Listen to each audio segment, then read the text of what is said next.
Hi hello வணக்கம், இது உங்கள் சிவி ஜோன்.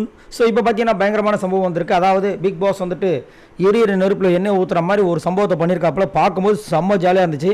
ஏன்னா காலையிலேருந்து பார்த்தீங்கன்னா விஜய் பார்வதி வெளியே நேற்றே போனதுனால ஏதாவது ஒரு சம்பவம் பண்ணு சொல்லிட்டு உள்ளே போயிட்டு அப்படி இப்படின்னு சொல்லிட்டு ஏதாவது இரிட்டேட் பண்ணிட்டு இருந்தாங்க. அதனால் நம்ம சபரியும் டென்ஷன் ஆயிருப்பார், கனியாக்கா உள்ளே பொங்கியிருப்பாங்க. இந்த மாதிரி விஷயங்கள்லாம் போயிட்டு இருந்துச்சு. இதில் வேறு துஷார் வேறு அப்பப்போ அன்புக்கு சிங் சாக் பண்ணிகிட்டு இருக்காரு. அவங்க சொன்னாங்கன்னா இவருக்கு எங்கே புத்தி போகுது, நீங்கள் இங்கே இருக்கக்கூடாதுன்றாரு. அங்கே இருக்கக்கூடாதுன்னு பிக் பாஸே சொல்லலை. இவருக்கு என்ன போச்சு, என்னத்த சொல்கிறது, வர வர குழந்தைத்தனமாக பண்ணிகிட்டு இருக்காங்க. சரி, இப்போ இன்றைக்கி அந்த டாஸ்க் ஸ்டார்ட் ஆச்சு. அதில் பார்த்தீங்கன்னா வினோத்தையும் தூக்கிட்டாங்க, அரோராவும் தூக்கிட்டாங்க. இப்போ மீதி இருக்கிற ஆட்களுக்கு வந்துட்டு டாஸ்க் ஸ்டார்ட் பண்ணுறதுக்கு ரெடியாக நிற்கிறாங்க. அந்த மார்க்கில் நின்றுருக்காங்க. திடீர்னு பார்த்தா பிக் பாஸ் வந்துட்டு ஒரு சம்பவத்தை பண்ணுறாரு, புது ரூலை கொண்டு வராரு.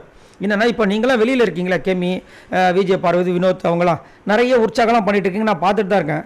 திடீர்னு எனக்கு ஒரு ஐடியா தோணுச்சு, ஏன் நீங்களாம் வந்து உள்ளே வந்துட்டு திரும்ப ப்ளே பண்ணக்கூடாது அப்படின்னு. உடனே விஜய் போகிறது ஒரே சந்தோஷம்.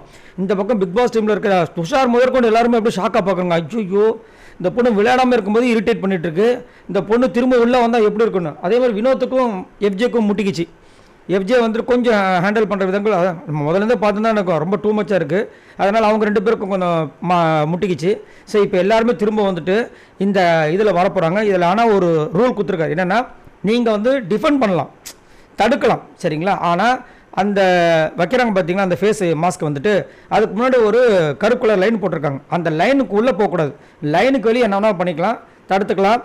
பட் உள்ளே போகாமல் வந்து பார்த்துக்குங்க, நல்லா என்ஜாய் பண்ணுங்கன்ற மாதிரி வந்துட்டு சூப்பராக ஒன்று சொல்லிட்டாரு.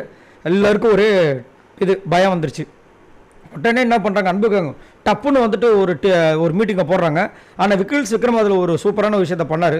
ஆனால் அது ஏன் இவர் பண்ணாருன்னு தெரியல. என்ன சொல்கிறாருன்னா, அப்போ என்னுடைய ஃபோட்டோ எடுக்காதீங்க, நான் டிஃபெண்ட் பண்ணுறதுக்கு நானும் உள்ளே போகிறேன். ஏன்னா ஒரு நல்ல ஆள் பல்காக ஹைட்டாக இருக்கிறனால அவர் என்ன சொல்கிறாருன்னா, நான் வந்து டிஃபெண்ட் பண்ண அவர் ரெண்டு கை இது பண்ணோன்னா மீதி இருக்கிற அந்த 4 பேர் வந்து இவரோட இதில் வந்துட்டு அடங்கிடுவாங்க.